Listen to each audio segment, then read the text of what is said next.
the Bharat user probably never learned the ways of searching on, or searching on the internet the way probably you and I would have learned. You and I no longer search the way we used to earlier, and what we have adopted now as a method to browse the internet or surf the internet, as we used to say it then, right? The Bharat user does it naturally because the platforms enable only that kind of interaction.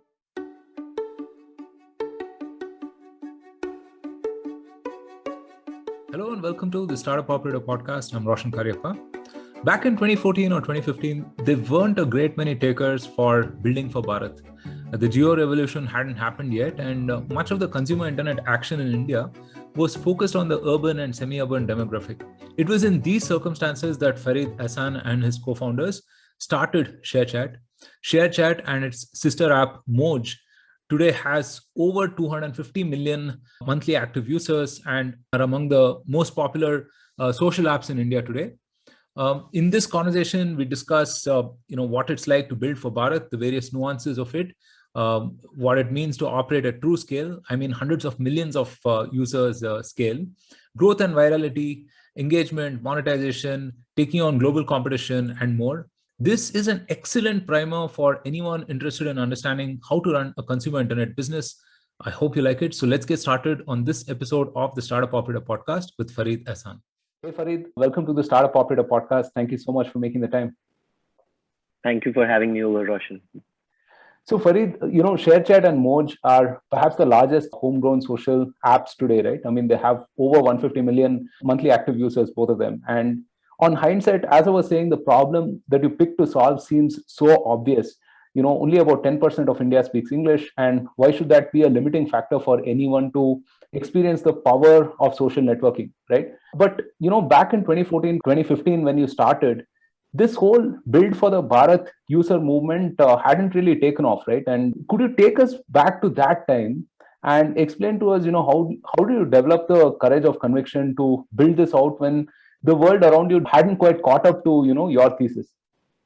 Yeah, I think it was very hard for the three of us founders to believe at that point that something like this could exist. And as a founder, you always second out yourself while making any hypothesis.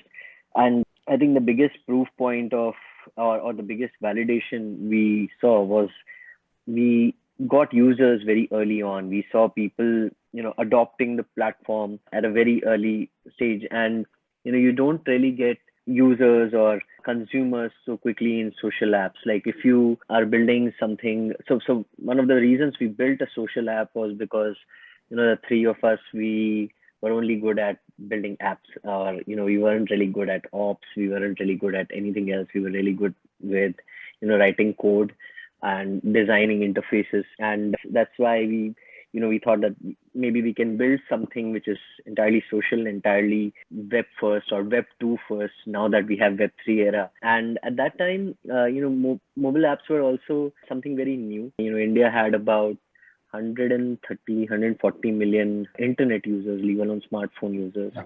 We used to live in a world of 2G and edge. There was no 4G. I think Flipkart hadn't launched their app yet. I remember back in November or December of 2014 is when, or somewhere around that time, Flipkart decided to go app only for some time. Yeah. And it was such a huge issue, in the ecosystem that, how can like a lot of VCs had this question, how can you do that? And, that's just wrong, this, that, blah, blah.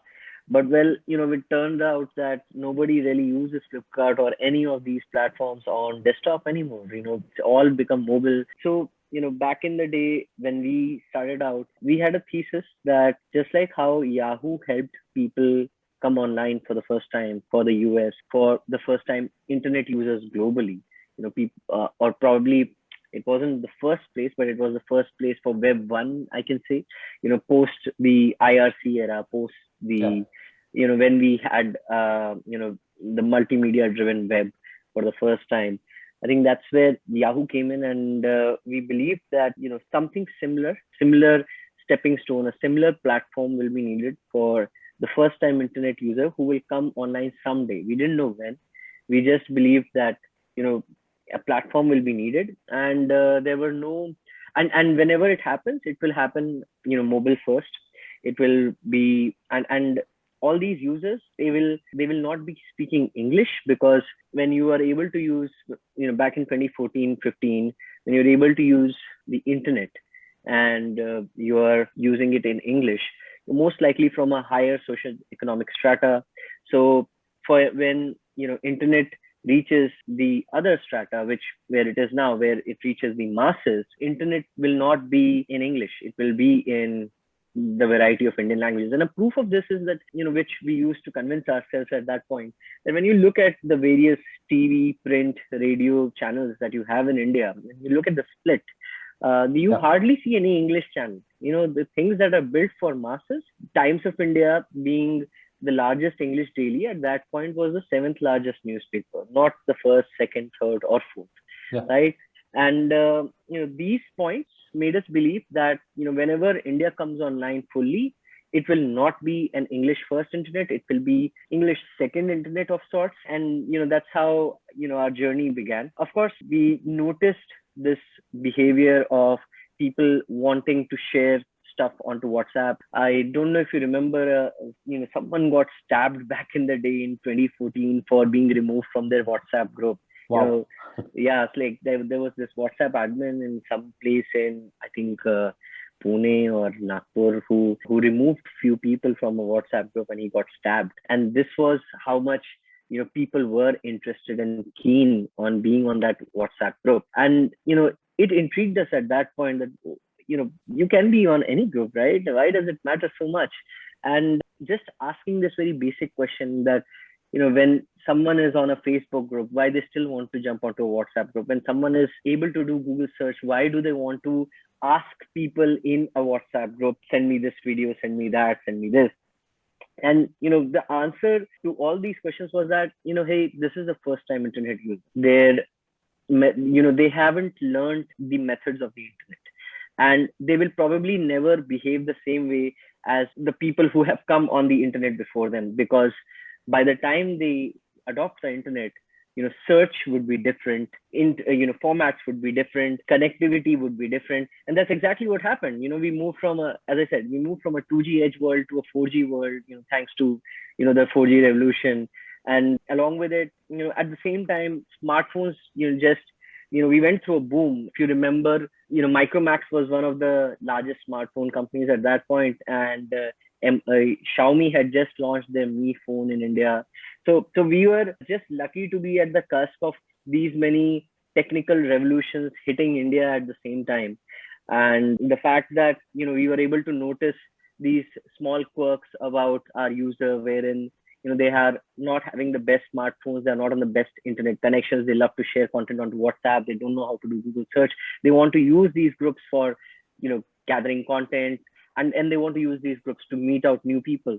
So the collection of all these observations allowed us to build the first version of ShareChat. And if you look at the first version of ShareChat, it was pretty much just a stream of content and messages flowing in a chat room. We went from that iteration to another iteration where we realized, okay, maybe chat rooms are not so important at first. People want the content first. So we had these chatbots who used to post content in those chat rooms. So we just made a chatbot store wherein you can get chatbots and you can talk to them on the ShareChat app itself. And those chatbots was quite jokes, quizzes, good morning messages, variety of stuff. And at that point, we noticed that 90% of people were picking English, even though their interaction with the chatbots was very low. Those chatbots were quite rich with content, but people were not enjoying them. The 10% who were picking other languages were far more engaged with the platform. So that was one observation. The other was that chatbots themselves are a horrible way of consuming content. You can't, it's like, hey, Rohan, hey, Roshan, do you want to hear a joke?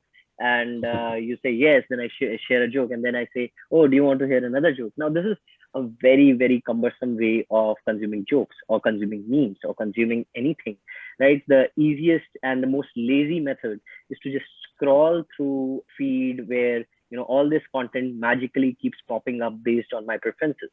And that's where this observation of moving away from chat rooms and chat bots to a feed of content indexed by categories I may be interested in, and not having English on the platform altogether. These things, we just combined this with our earlier observations and launched ShareChat in the avatar we have today in October of 2015. And yeah, I think what really helped us build conviction every time was the fact that these observations that we made, these insights that we gathered, as we actioned on them, our users did show a positive response. We didn't really care whether things made sense to us. What we cared for was whether it made sense to the user. And I think for the first 1 year, 1.5 year of our journey, even our friends back in college or our family members didn't know what we were doing. Most of them were just very dismissive about, "Arey, kya kar diya? Why have they destroyed their career? Why, like, they could have very well had a great job after IIT." And back then the Indian VC ecosystem or the startup ecosystem was also not so developed. People were not so positive about startups in general. I think the biggest exit we had in the ecosystem was of $100 million, 100 which million. was Red. Red bus. Yeah, yeah. So it was a very different time. I do remember somewhere on, I think, Facebook or Reddit or Hacker News, I had read that solo mo is the future, social, local, and mobile. And I was, it really didn't strike a chord with me, but I never realized that I eventually was ending up, building that for India, right? So yeah, there was no Bharat movement as such. I remember that the Bharat movement pretty much happened after we raised a couple of rounds of funding. There were apps. I remember Daily Hunt used to exist as News Hunt, which used to aggregate newspapers and ebooks in various Indian languages. And there was another app called Mushak, which was a Hindi social network. But other than these two, there were hardly any apps, being built in Indian languages or for the Indian language consumer. Like if I could find a slide from that time, which I pitched to a couple of pieces, I'll show you these bunch of 10, 12 apps, which were like the most famous apps for things like Tantric Vidya, Pati Patni jokes. And they weren't even apps. They were just widgets, which were supposed to be like clickbait. So nobody had actually built good apps for the internet user back then, for the first time Indian internet user back then. So I think we just happened to be at the right time, making the right observations. Yeah. No, 2014, 2015 was it was such a wild time actually. I mean, I think now that you bring it up, I mean, I remember, there was an app for everything. Most of it was focused on the, perhaps 50 million or so users, right? I mean, who are e-commerce guys and who were regulars on those apps and stuff, right? And app for parking, app for, khana in a particular place, and app for hostels, app for everything. But nobody was really thinking about how the next 100 or 200 or 500 million people will come online and experience the internet, right? So I'm going to persist with the problem a little more, right? Did you ever feel that on one of those days that maybe we should have picked an easier problem to solve? I mean, we picked perhaps like a very, very big problem, and you spoke about signs from the users, right? Do you remember like 2 or 3 signals from the early days that that just the light bulb went off in your head and you said, man, I mean, this idea definitely has legs. I mean, we should just persist with this? Yeah, I think the biggest was this one click share to WhatsApp. Like, we figured that while people love to share onto WhatsApp, it's not an easy process. Generally, they end up downloading the content and then they struggle with the files, like, and then they download certain file managers. On Android, we used to have these launcher apps, like Apos launcher and some Cheetah mobile launcher and so many other launchers. And there used to be a bundle of these apps that would come along with it, and there would be a file manager in that. And then these guys would struggle with, getting that file. And then, and again, the storage was very low on these phones. Like, memory storage was low, so people would regularly delete, media on their phones. And this idea that, hey, why don't we just take the sharing intent from WhatsApp, which is provided by Android as a default, and just hotwire it, like from that one click, make it easy for people to share multimedia from ShareChat onto WhatsApp. Like just do that in one click, and it worked like anything. I remember WhatsApp hadn't launched that button for web back then. This was, I think, the biggest innovation that we did. We made the life of our user very easy. Of course, we made WhatsApp groups very spammy with a lot of good morning messages, but I think this was a huge aha moment for us and for our user, that that we are onto something very big here. I think you touched upon a point that when you pick up something very hard, did you get jitters? We actually were very happy that nobody is entering this space. We wanted to build something where there's no competition. I think the most valuable things are the least sexiest when they are started. They mostly look dumb, and they mostly look futile activities. People don't really like to do stuff that folks around them don't appreciate. But we didn't really care, because for us, when you are trying to build a social app, you're looking at 50,000, 100,000, 1 million, 10 million, 100 million users. You can't meet all of them. You can't physically interact with these many people in your entire life.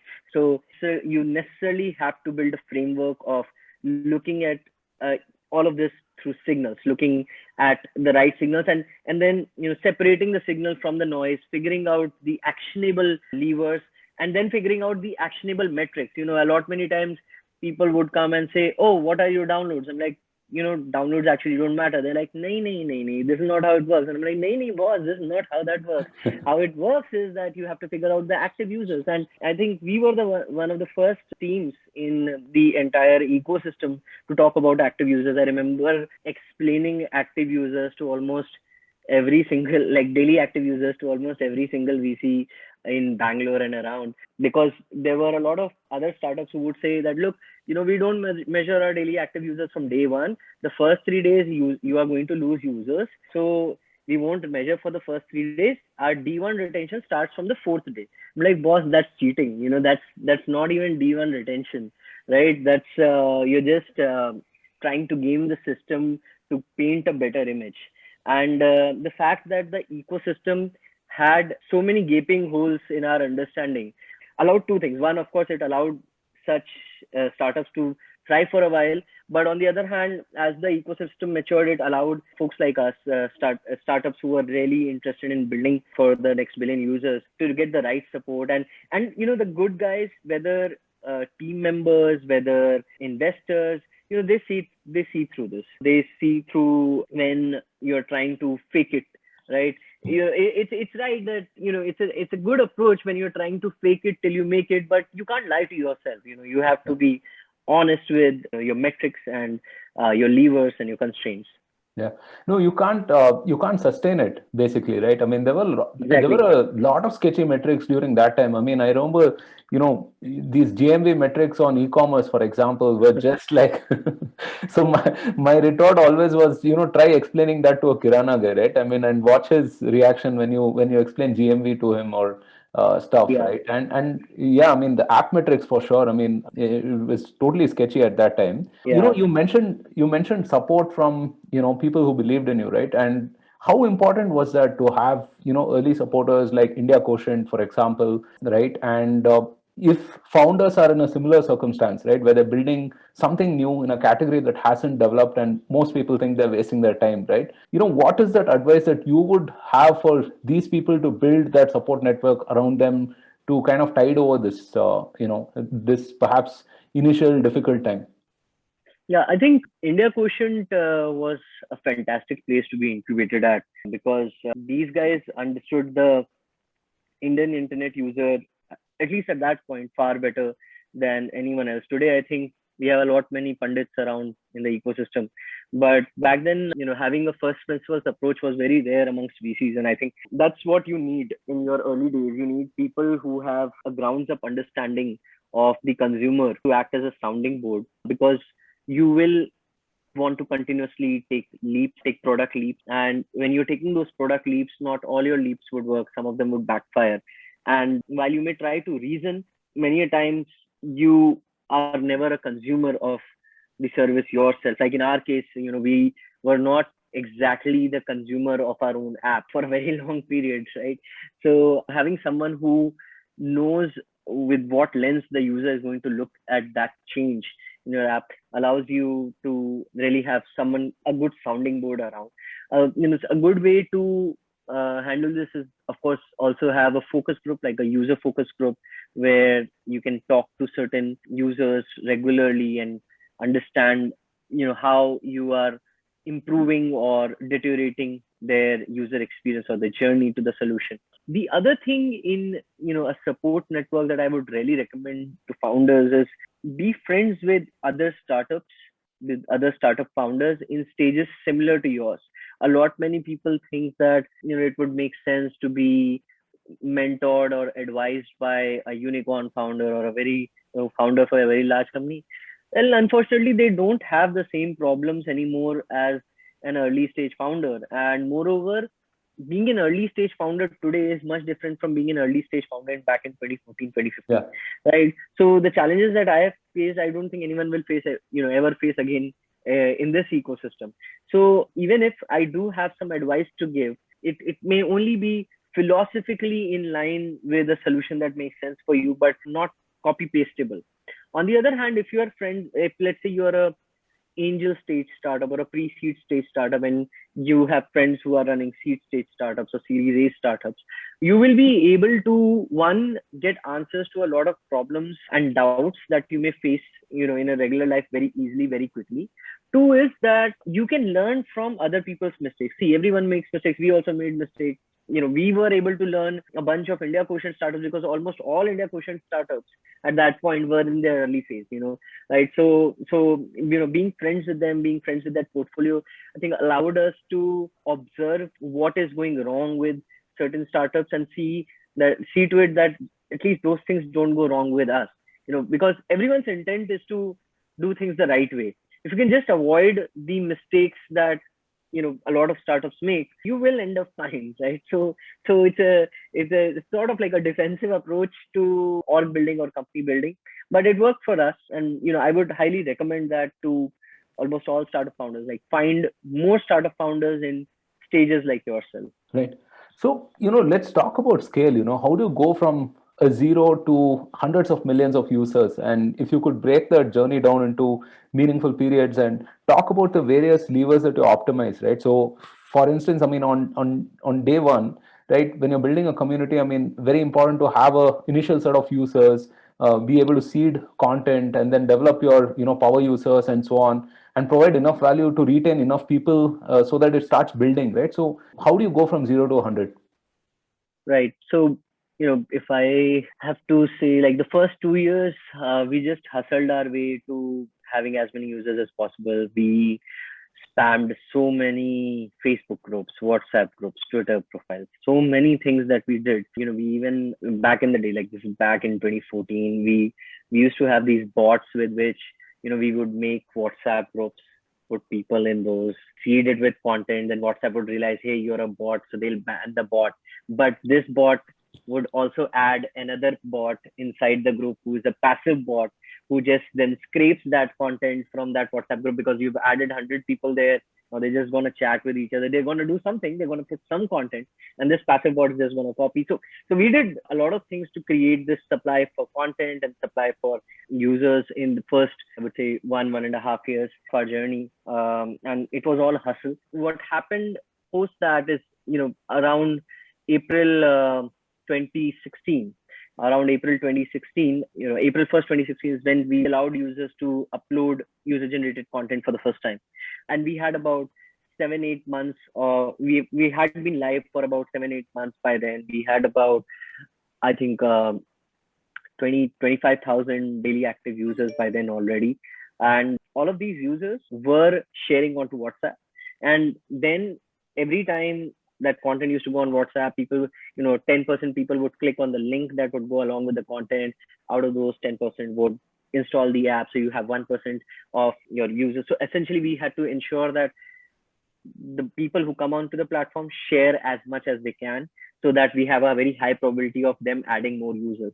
And so we made so post this, the launch of UGC, we had this very positive loop of every 10th user bringing in one content, and every user sharing 40 times, leading to 4 more users installing the app, and this loop creating a very viral product led growth for us, leading to a point where we got to, I think, by 2017 January, we had gotten to, I think, 500,000 DAU. And at that point, on December 31st, our servers crashed for the first time because we hadn't planned. So we used to see spikes of, traffic on festivals because people love to wish, people love to send greetings, right? And But that's the mark of true virality, right? yeah. So festivals, our server used to have like a high traffic, and generally peak traffic comes at around 8 p.m. because everyone's free from work, everyone's at home, they're just wanting to browse the internet, and ShareChat was a good place to browse. And we didn't figure out that New Year's is that one particular festival which is a festival for everyone. And so we went from, I think, some 300,000 DAUs to some 700, 800,000 concurrent active users. And Wow. our server and our server crashed. And funnily enough, our team had just 4 engineers, including my co-founder Bhanu, and Ankush had stopped coding by then, or the Ankush was also still there in the loop in some place. But then between those 5 people, nobody was in office. There were people who had gone to Goa for partying. Somebody was in the train going home, and then at 10, everyone's like, "Hey, app is down, app is down. What happened?" And then people are, we all had to just log in from various places and just try to get the server up. It took us, I think, 2 to 3 hours. We missed the entire peak, but yeah, we grew quite well at that point. Then from that 500K DAU point, that's around Jan, the journey then required us, because post that, the organic loop started to slow down a bit. And the second thing that happened was that users started spending a lot more time consuming content on the platform. So we were no longer the most share worthy, content platform. We were now also a platform where people were just consuming content. They were not sharing, they were just consuming. So we launched the like button by then, because so we didn't have all the buttons from the very beginning. We just used to have 2 buttons in the very beginning. One was share, one was save.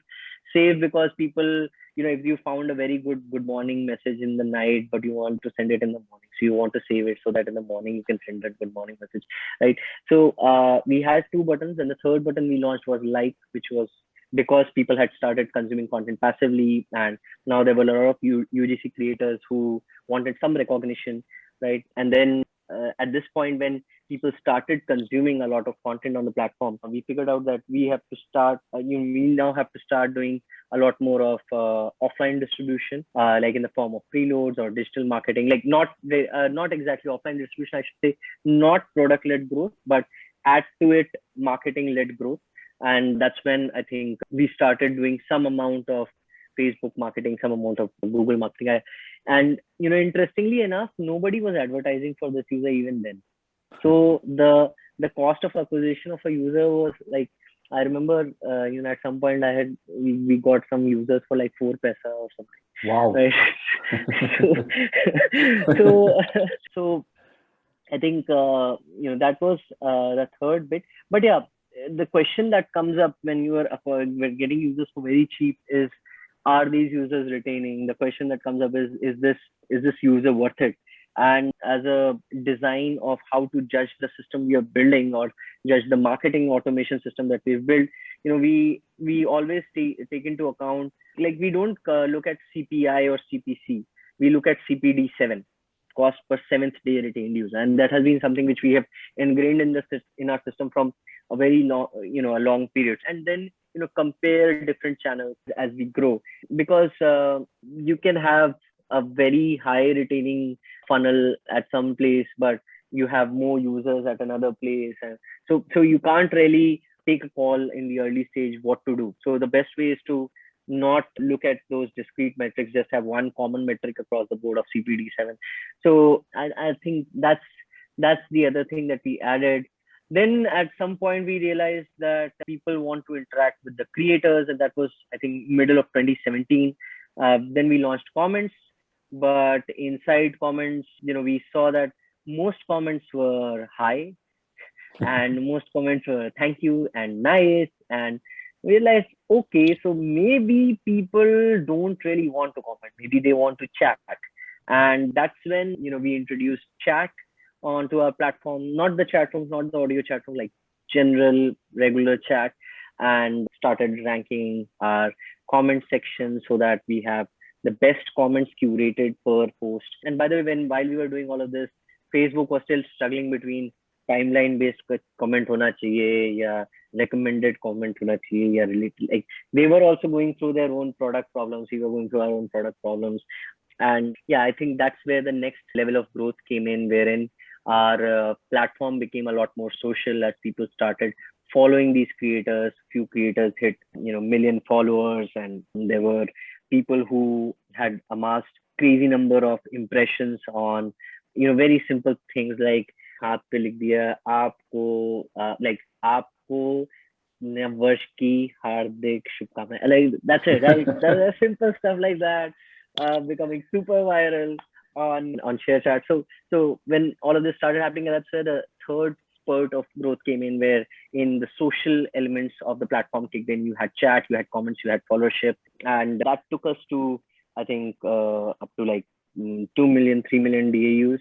And that's when something very interesting happened, that our feed started becoming very laggy. It was cluttered, exactly. Not everyone was happy because it wasn't machine learning driven at that point, right? And that's when one thing that we had been working for about a year and a half by that time, around affinities, wherein a creator's affinity to a consumer's affinity to a creator, consumer's affinity to another consumer's comment, a creator's affinity to another creator's content. And so we were working on all these things, and we released our first algo, which was a machine learning driven algo, and that started the next leg of growth, which took us to about 10 million 12 million DAUs. And then after that, we had an year of onslaught with TikTok, which was just too hard to fight with. But we got lucky. We lasted long enough to get to a point where, unfortunately, they had to go from the Indian space. And yeah, I think that's where the final spurt kicked in, that for this internet user, we were again the best destination available, which TikTok had replaced for a small time. And we also realized that the TikTok format has its own charm, and that's why we launched Moj. About 48 hours post the TikTok ban is when we launched Moj. And just like in our regular fashion, our first Moj feed, the first version of Moj did not have a single button. It just had videos. You could scroll through the videos, and that's it. You can't even like, nothing, no signals. Just scroll through it. We are going to give you a very good feed. And and that's progressed further. I think the gap left by TikTok allowed us to have a certain spurt. Luckily enough, we had started investing, like we seeing the gains from ML, because it took us from like 1.5, 2 million to like 12 million DAUs in a year's time. We realized that we have to invest a lot more in AI, and then of course TikTok made us understand that AI is the way, right? Is the way forward. So we had built a lot of infra, which we got ready with by, I would say, like last year, August.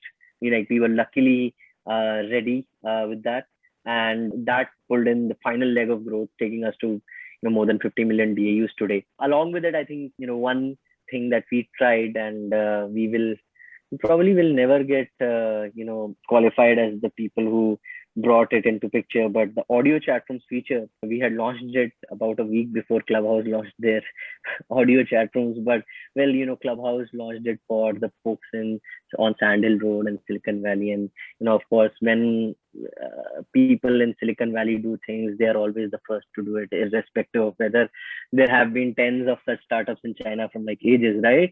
So that was another thing that we launched, which worked very well, which gelled very well with the entire system of sharing content and chatting with your friends. And just being on ShareChat its own. And that's the journey. Wow. I mean, it's quite a journey, right? I mean, so we're going to be up to about 900 million internet users by, I think, around 2025. So, it'll be interesting to see how you go from where you are right now to the next few million, right? So, as you were describing this, what I understand is that a lot of these were tight experiments, right? You were looking at what users were doing, and then you were kind of doing stuff on the product side, then doing stuff on the distribution side. And that in essence is the growth function, right? So when did you start building out a proper growth team, so that you guys could tightly collaborate on all of this and add those levers and optimize things and basically get these various parts, whether it's engineering or sales or distribution, to basically row in the same direction? I think 2016 mid is when we realized we have to have a growth pod. Um, Now, when you say that a proper growth function, I don't know what time qualifies as a proper growth function, because I think there are a lot of things that I may have missed. For instance, the value of SEO and ASO is also, it's huge. Yeah. When you look at for a public platform like ShareChat or even Twitter, the value, or Pinterest, the value of SEO is huge, right? So we introduced SEO as well at some point. The value of getting, when we moved from a 2G edge world to a 4G world, the content consumption pattern changed. We were a 60% text, 30% image, 10% video platform. We became a 70% video, 20% image, or 25% image, and 5% text platform, right? So, and audio was nowhere, while everyone was gung ho ki, "Arey, audio apps आएंगी, audio apps ये होगा."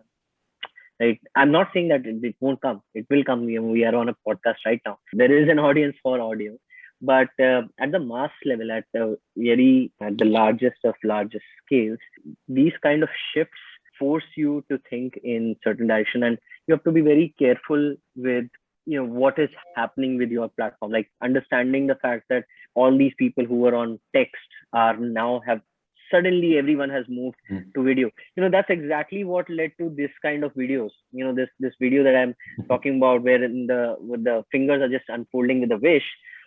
Before people would just, like, the same wish would just be a text on a background of some pigeons flying, and now it had turned it into this short video, right? So I think we were quite careful about these things.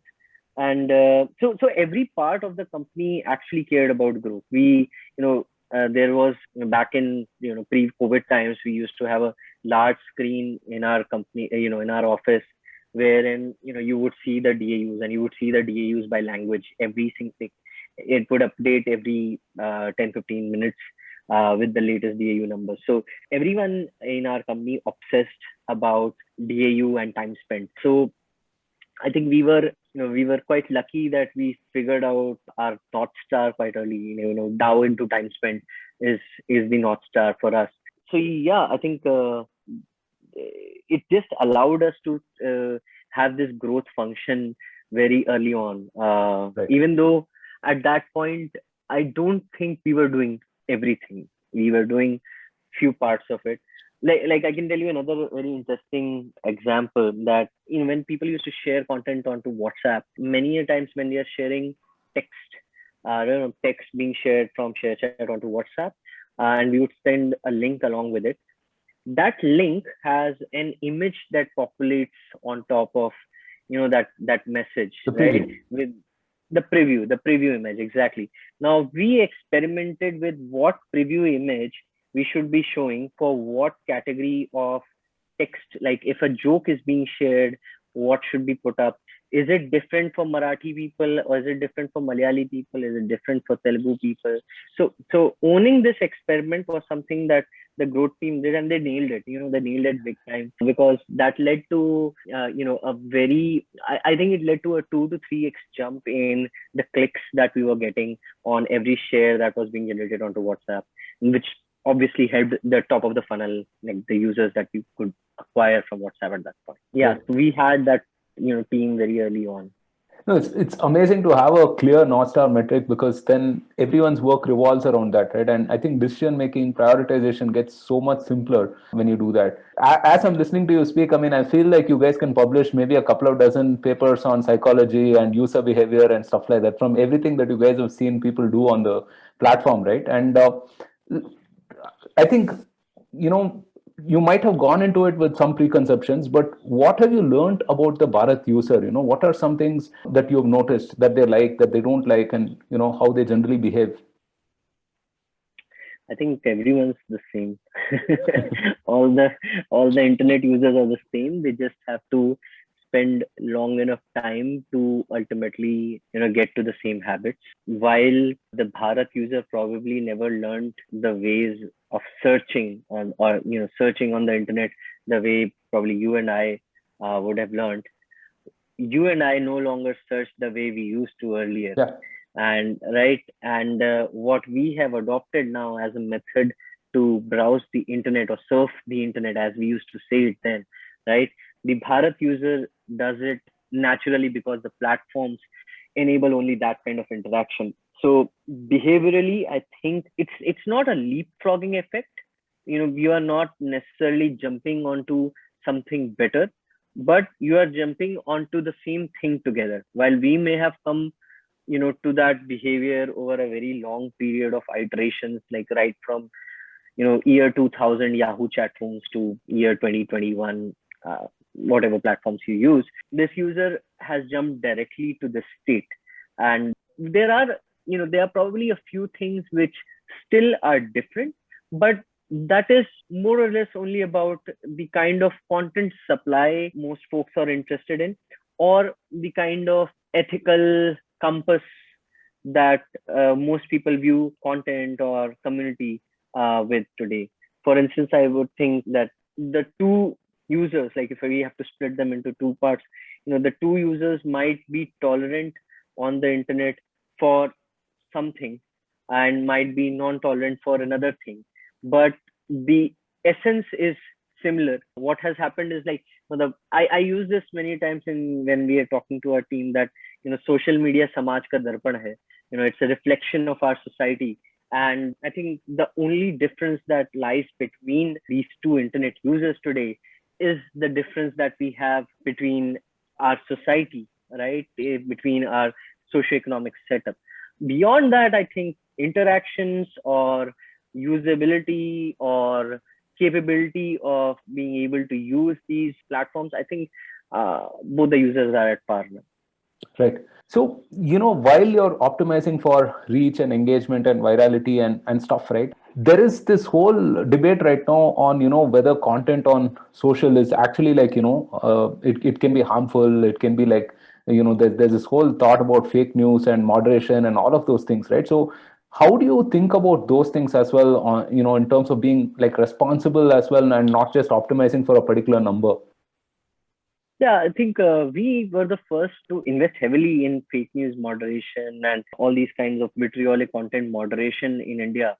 We were doing fake news moderation through a number of independent fact checking agencies in, I think, 15 languages, much before Facebook did it, even in one Indian language, right? So, because I think the fact that we stemmed from the WhatsApp ecosystem, which is pretty much a dark place. You don't know what flows and flows in and out of the WhatsApp ecosystem. We had to be far more cognizant of what is on our platform and where what harm it can do. So we invested quite early on for this. Moreover, because a user doesn't watch Netflix, even today, they watch Hotstar, they watch Amazon Prime, they may watch Netflix using some Telegram groups, but they still care about their Indianness, the fact that certain things are not culturally acceptable, right? Right. So we had to be more cognizant of those aspects and take care of our policy, take care of our the content quality or the community health. So we started working on this piece back in 2017 itself. Because when you are small, you can moderate with a few manual team members, but as you start growing quickly, you need a lot of automation to come in, and that's why we invested, back then very early on. And we are a country where elections happen very regularly. right? So we have to be even more cognizant. So we invested in fake news moderation and removing porn, violence, gore, so many things that can be harmful to the society at large. So we worked on that quite early on. Again, as I say that, social media is a reflection of our society, and when done responsibly, when taken care of responsibly, you can take out the miscreants quite easily. There are, if you let repeat offenders stay on the platform, obviously you are letting someone, you're not really adhering to the societal norms. Repeat offenders in our society do get penalized. So, repeat offenders on social platforms should get penalized. So we even had, I remember Facebook introducing that blue border which women can put around their profiles, so nobody can download their photo, and you can just take a screenshot of that photo still, right? That was hardly protecting any woman or anyone, because honestly our user, the Indian internet users, especially the miscreants, the bad guys, they don't know that they can go to the three dot options and download the photo. They just take screenshots. So that blue banner, that blue border was Yeah. sort of ineffective. And but on the ShareChat app, on the Android ShareChat app, we had made sure that you can't take a screenshot. So I think we still have that option. You still can't take a screenshot of the ShareChat Android app, and that caused us problems as well, because our team couldn't share bugs that array ye, there's this bug. So we didn't take care of our team. At first took care of our users, because these were, and first time internet users, when they're women, they're far more worried about their profile and their privacy, even though they do not understand privacy that well.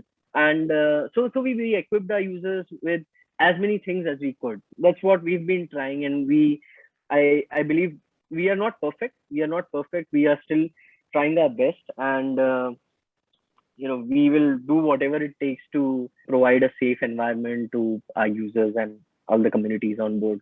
Right. No, it's awesome to hear that you're being proactive on this front, right? And we've spoken a fair bit about reach and engagement and moderation on content and so on. Let's talk about monetization. How do you think about monetization at ShareChat, and any principles that have generally worked for you? I think in terms of monetization, we are much behind the incumbents. Whether you take Facebook or Google, I think they have built massive machines working globally, providing performance to advertisers. And I think that's one piece that we started about 5 to 6 quarters ago. So we ourselves are in early phases of that journey. As a principle, we don't want to monetize with any way that breaks the experience. Like, we wouldn't go out of the way building something which isn't really a part of the experience, because that doesn't scale, right? So that's the one principle that we have. Other thing around monetization is that we believe, which I think was another doubt expressed by a bunch of people very early on, कि अरे ये तो गरीब user है, this is a poor user, how will you monetize, right? Like, it's actually not poor. This user is not poor. This is everyone. This is just not the user who's probably using Netflix, but this is everyone in India, and everyone in India is not poor. So we started this chat room gifting option, with which we enabled, micro payments. We tested out micro payments for a lot of our audio creators and our video creators, general creators, and even some KOLs, some celebrities who come for chat room sessions with the audience. So that's another place of monetization that we have been working on. And when you combine this ad impression business and this micropayment business, together, you get to that space where you can have e-commerce being run on your platform, like in a content meets commerce type situation, wherein people, while they are consuming content, they can also do some payments to buy stuff that they like, that a creator is recommending, a creator is wearing, or creator is using, or creator is participating as part of a trend, as part of a campaign, by any product, or probably the creator is going doing a live session with their followers, and there they recommend something, or they found something, or like the variety of ways that you can Yeah. make content and commerce. So doing these two pieces separately allowed us today get to that place where we can even think about content led commerce to happen on our platform. And that's where I think the future lies for us, both on ShareChat and on Launch. Beyond that, I think gaming is a very interesting experience that is building on the audio chat rooms as well, because people are engaging a lot in social gaming now on the platform, playing things like Antakshari, things like tic tac toe, and people just want to buy power ups, or you know after winning they just want to rub it in that, well, I won, so they just send a 5 rupee sticker that, look, you're a loser, like so stuff like that. So just enabling those engagement points, those small places where people can have fun. And so net the biggest principle that we have is, don't break the experience, break the norms around this user, but don't break the experience. Right. Yeah, I mean, advertising seems like so much of a 2012 sort of a product, I feel. And what you mentioned, right, content and commerce, or even gamification, I think is definitely the present and the future. If you look at, I think WeChat is a great example of that, right? And I think recently PayPal was in talks to acquire Pinterest as well for an obscene amount of money. So I think plenty of those things are shifting towards, everything that you have talked about. We've spoken about content creators, right? And I think apps like ShareChat have really surfaced these amazing talents from the far corners of India, right? How are you thinking about helping these folks, monetize whatever they're doing, and make this kind of a viable profession for themselves? Yeah, I think that's the goal, that's the vision. The reason why I mentioned live streaming led commerce or chat room led commerce, I think those are places which enable monetization directly between the creator and their fans. And I think that's very, very important to enable the creator economy we all have been, as an ecosystem gung ho about. I think that's definitely the future. And being a content creator is, 3 years ago, I would have said it's a job of the future, but today I would say it's a job of now. It's Yeah. a job of the present. It's how a lot of our youth is going to earn their living and also entertain millions of users at the same time, because I think we have gone beyond programmed content, which is basically television, and we have Yeah. reached a stage where everyone has their own personalized visual jockey or around them, right? And or video jockey around them, like VJs as we used to call them in the MTV era. So all these VJs will definitely should be enabled to monetize, through their community of followers, and that's a very important part of our puzzle or our story, that empowering the creators with the platform, with the followers, and with the tools to create great content and to monetize that content well through partnerships with which they can have a larger share of the GMV that we as a platform can drive. There was one very interesting statement I had read somewhere that a platform truly becomes a platform when it enables a very large number of transactions on its own, which it's not a part of. Like, for instance, when you look at flats and flatmates on Facebook, I think that's a huge success, which Facebook isn't even a part of, right? Right. So, things like that, I think, are very important, and we will continue to enable that for our creators and consumers. Right.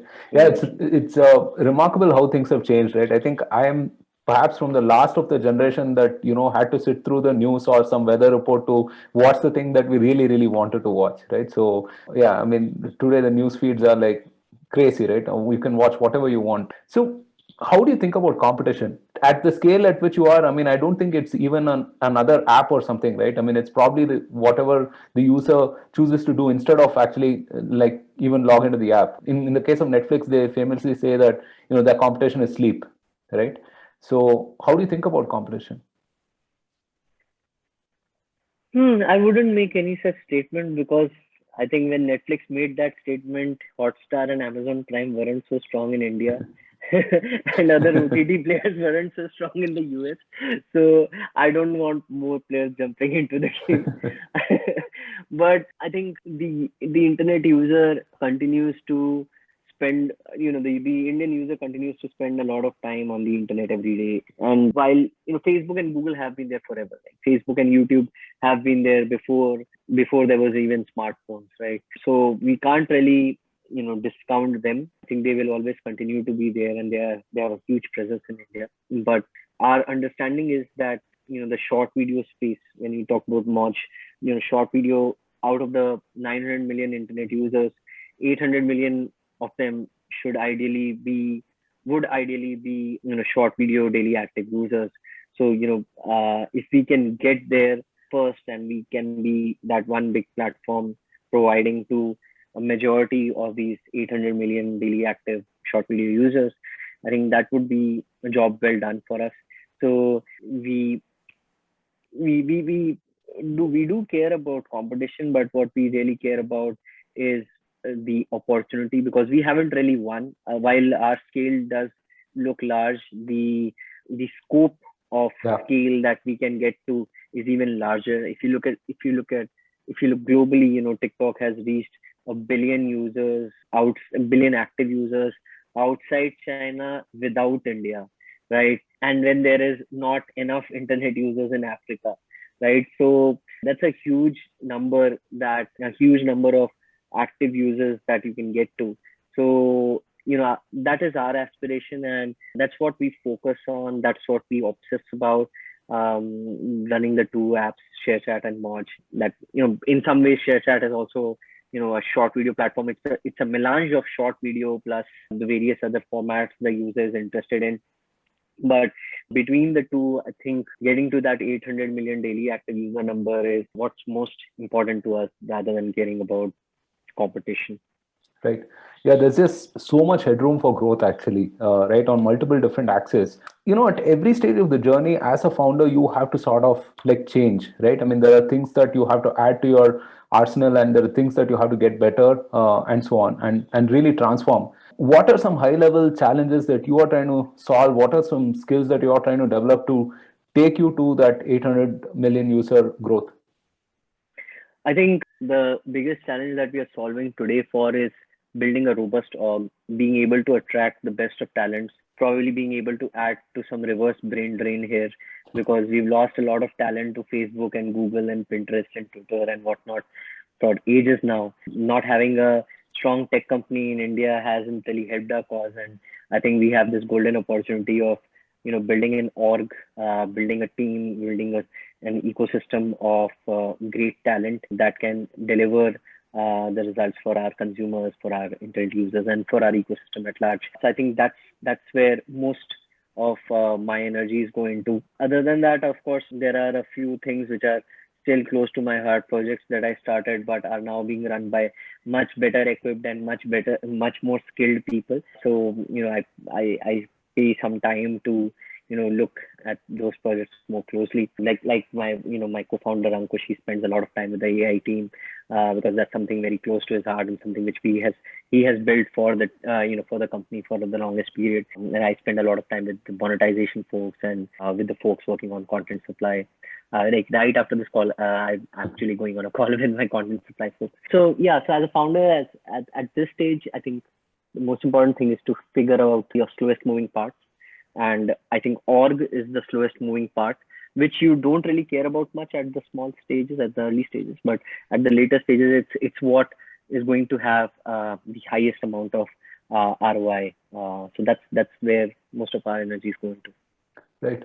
This has been a fascinating conversation, Farid. I mean, seriously, the amount of thought that you've put into building, this business is just phenomenal, right? And I think everything that you've shared could be like immensely useful to all of our listeners. Before I let you go, I mean, I have to ask you for some books or podcasts that you would recommend. What are your top favorites? My favorite book, which I recommend to any founder, and I even give to anyone who happens to take any angel investment from me, is High Output Management by Andy Grove. By Andy Grove.